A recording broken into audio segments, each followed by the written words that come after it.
The House and the Senate just greenlit every single Epstein file, the names, the flight logs, everything. However, one key detail changes it all, and we're going to talk about it today.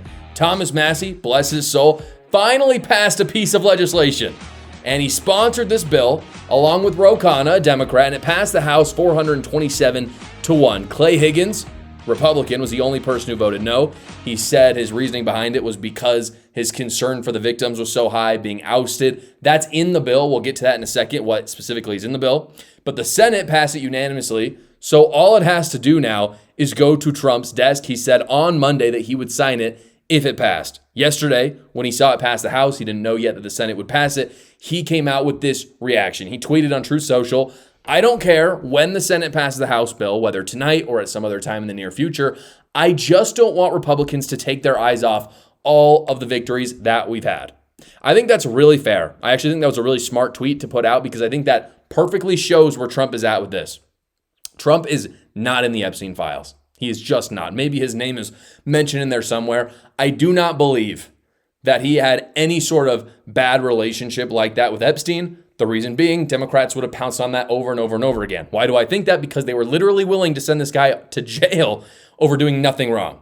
So for that reason, I don't think he's in it. I think from his perspective, this is so small in his grand scheme of politics that he just wants to focus on the victories. Now, I don't necessarily fully agree with that. I think the Epstein files are really important, but I think that's where he is coming from, and I think people can see that now. So the question is, what are we going to get? What does the bill actually allow for? Because you'll remember that there were some federal judges blocking the release of some lists, mostly for protecting the victims. That was a big concern. But this legislation that just passed is going to be able to circumvent many of those court orders now. According to Congress.gov, the new bill does three things. And I want to be very specific about this. The Attorney General must make publicly available in a searchable, downloadable format. This is the first thing, the most important.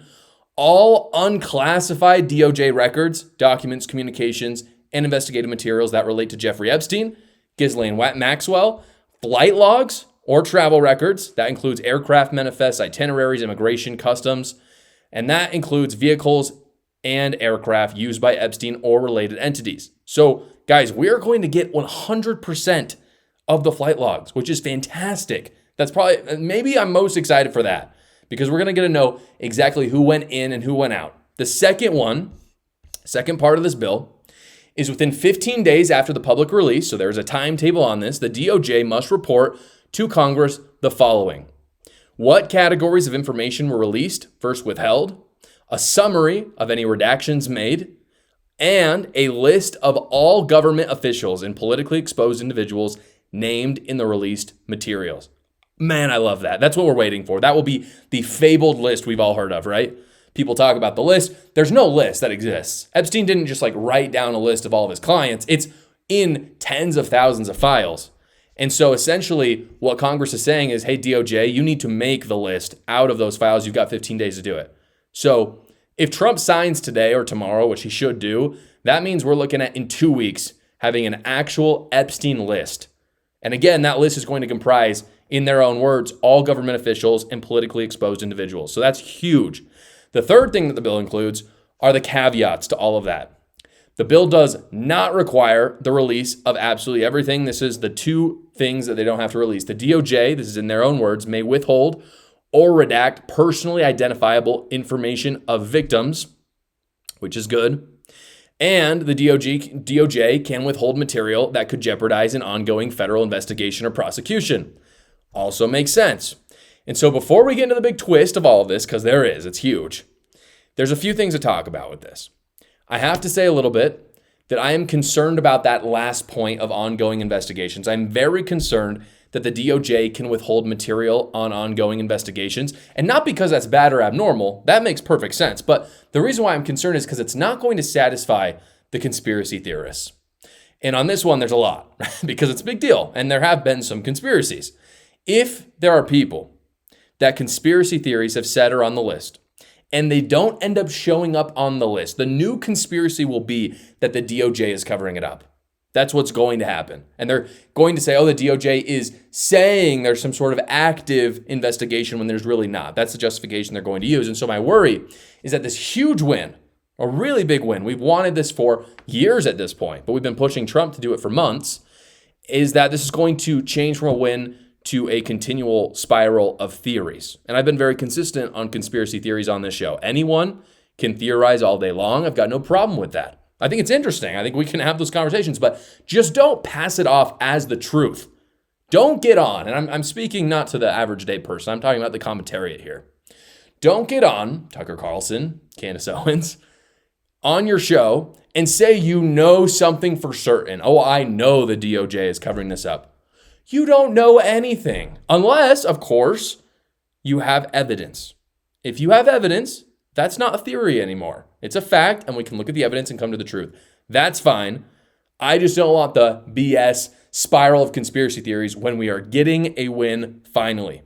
The massive twist right now for the Epstein files now being released is we are seeing in real time people coming out telling stories as to why they are associated with Epstein. They know it's coming. They know their name will be on the list. They've never said anything about Epstein before, and now they're terrified. And so what they're doing is they're coming clean, essentially, and trying to get ahead of the story. One of the prime examples of this is with Democrat Stacey Plaskett right now. She went on CNN, openly admitted she has ties and even a friendship to Epstein, and she got grilled for it. Take a look. I believe that Jeffrey Epstein had information, and I was going to get information to get at the truth. Having a friendship with him is not something that I would deem to have. And so I'm just looking forward. I'm moving forward. And I think that that's what we as American people should do, is move forward. If individuals are not involved in illegal activity, extending his criminal enterprise or his financial enterprise or all of those things, I think that we need to look at what people are doing moving forward. Wait, let me just better understand that. What is that point? Because at the time he was a known sex offender and it had been detailed all the sexual abuse. There are a lot of people who have done a lot of crimes, and as a prosecutor, you get information from people where you can. Yikes. She was friends with Epstein, and now she's trying to cover her tracks. That is clear. She never wanted to talk about it before. Now she is. I would not be surprised at all if she's on that list released by Congress, especially since, in her own words, this is what she said. She said, he's just one of the many people who have done crimes. He's just one of them, right? Guys, Epstein hasn't just done crimes. He's done the worst crimes. He is like the crime guy. If you ask, hey, in this century, what's been like the most crime-ridden person? Who's like the worst criminal you can think of? Epstein is going to be on your top 5 every single time. This is not just a guy who does crimes. This is a horrible person. She was friends with him. She's coming clean to get ahead of the story. She's not the only one, though. There are more people. Former Secretary of Treasury Larry Summers, who was the Secretary of Treasury in the Clinton administration, opened his Harvard class this week. He teaches at Harvard now, fully admitting he knew Epstein and that he is most likely going to be in the Epstein files. Some of you will have seen my statement of regret, expressing my shame with respect to what I did in communication with Mr. Epstein, and that I've said that I'm going to step back from public activities for a time, but I think it's very important to fulfill my teaching obligations. And so, with your permission, we're going to go forward and talk about the material in the class. I mean, this is what you do when you know you're going to get caught. You come clean, you get ahead of the story, you try to change it. It's not going to work for him. And this is a real problem that Democrats have right now. I'm not saying Republicans are not going to be on that list. I'm sure they will. But it seems Democrats have a lot more of these kinds of issues. Because apart from Epstein right now, this is a new scandal that came out. The new New Jersey governor, Mikey Sherrill, was working with and endorsed Andrew LeBruno for state assembly there. You can see it right here. A picture of her campaigning with him. He lost, fortunately. She won, unfortunately. But it just came out today that Andrew LeBruno was arrested for child predatory crimes.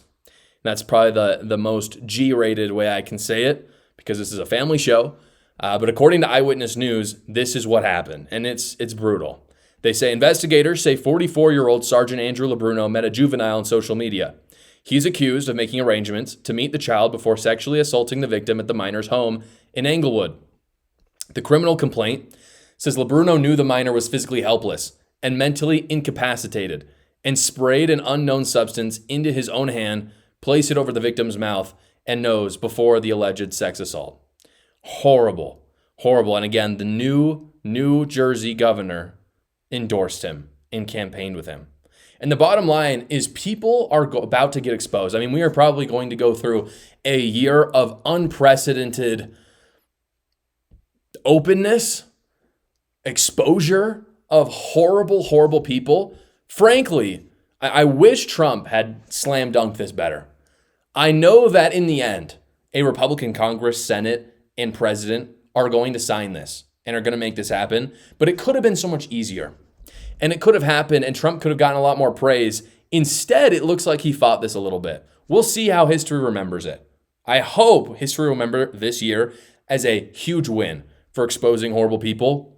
But I unfortunately believe that there may be some who remember it as other people trying to fight against it. I hope that's not their legacy. The bottom line is people are getting exposed. Trump is going to sign the bill to release all Epstein files. That will happen today or tomorrow. And we are going to get that list finally. Hey guys, I wanted to invite you to subscribe to my new Substack. Substack is a weekly newsletter that comes right to your email and it's completely free to you. I talk about things that I'm not able to talk about on the show in written format in a way that I'm able to get my thoughts out just in a different way. And I talk about things that might get censored by big tech, but fortunately, Substack never censors me. So I'm able to say exactly what I feel. Go check it out right now. Again, completely free to you. The link is in the description below. Something incredibly eerie is happening in North Carolina right now. Schools that had 1,000 or 2,000 kids in them now have 200 or 300 in them.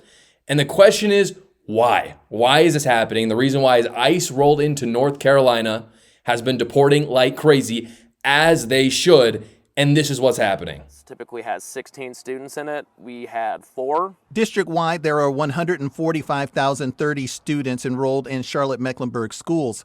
On Monday, 30,399 were absent, 28,136 unexcused. While CMS doesn't break down the numbers by ethnic origin, Gillespie, a multilingual teacher, did. Children of parents from Angola, from Vietnam, but the students whose parents come from Latin American countries were the students we were missing. So the Charlotte Public School District reported that 39,000 students were absent because ICE is there. That is staggering. And if you want to talk about a strain on our social services, that is it. Imagine how much less education would cost if we could just get on top of immigration. This is insane. 39,000 students in one school district not there because they're illegal and they should not be there in the first place. It's not me hating on people. That's just how a country works. And again, the propaganda war continues from the left. Eric Lee posted this today, and this is being exposed. He said, "My posts about this are being throttled, but I'll try one more time. This is Roman Surovtsev, has lived here since age 5. Tomorrow he'll be taken from his U.S. citizen wife, 2 young daughters, and deported to Ukraine, where he'll be conscripted into the army." And that's supposed to outrage us. You're supposed to see that. Well, it's not really fair. He's been here since he was 5, you know? Why would we deport him? This is according to Libs of TikTok.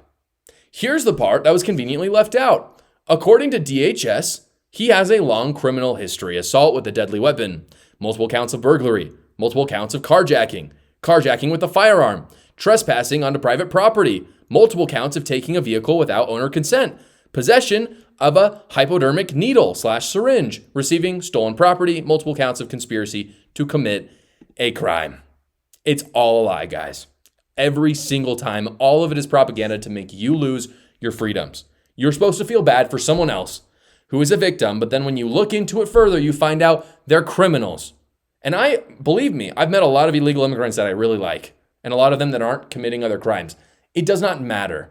They went outside the system, and now the system is going to boot them out. That's how this works. Not only does this influx of immigrants have consequences in terms of the strain in the social services, like I talked about with schools, but it also leads to real violence. Here is an Antifa attack on ICE this week in St. Paul.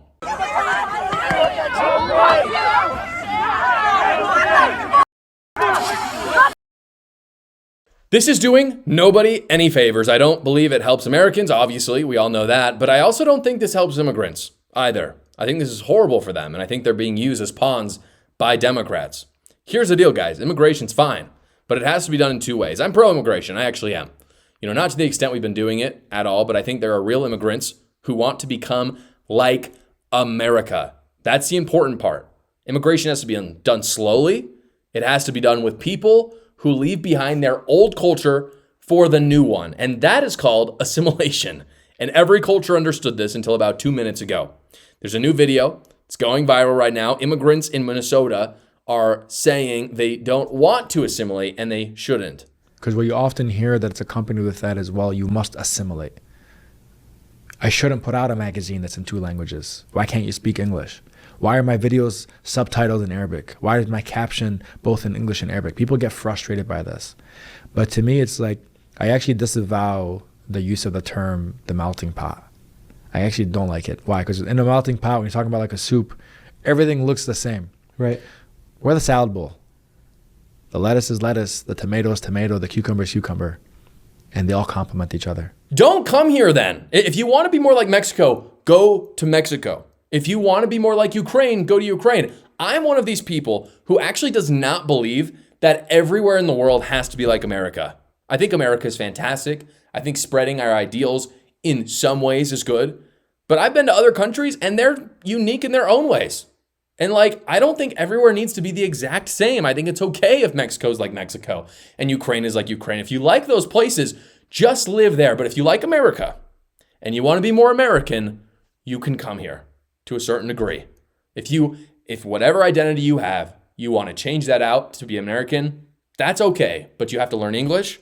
You have to let go of your past culture. I'm not saying you can't celebrate your cultural holidays or make cultural food or speak your native language. Of course you can do those things, but those things always should be secondary to your new American life. That's what assimilation is. That's the price that you're going to have to pay to come to America. And if you're not willing to do that, then you're not willing to become an American. The progressive left is a cult. I talk all about it in my book, A New Cult. I talk about some wild stories I know you'll enjoy. Go check it out right now. The link is in the description below. Thank you so much for watching today's episode, everybody. Please like the video so other great patriots like yourselves will see it. And you can tune in every single weekday at 6 p.m. Eastern time for the live show, or you can watch another video right here.